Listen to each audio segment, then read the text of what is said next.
Turnaj vo vybíjanej sa konal v polovici apríla. Zúčastnili sa ho dievčatá vo veku 11 až 14 rokov zo 6 miest východného Slovenska. Ako vychovávateľkám nám ide o to, aby sme dali dievčaťu cez šport možnosť víťazstva, radosti zo svojich darov, radosť z prehry, zároveň možnosť dozrievať vo vytrvalosti, trpezlivosti, ako o tom hovorí aj heslo turnaja. 11 družstiev začalo bojovať o víťazstvo už do obeda a celkovo odohrali 30 zápasov.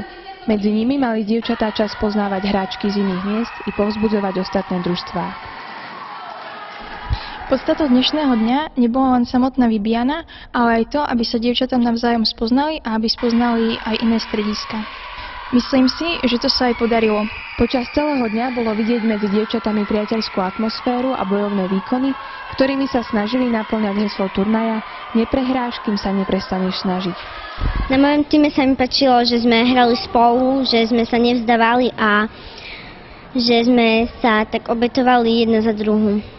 A na turnaji sa mi páčilo, že sme hrali ako skupina a nie ako jednotlivci.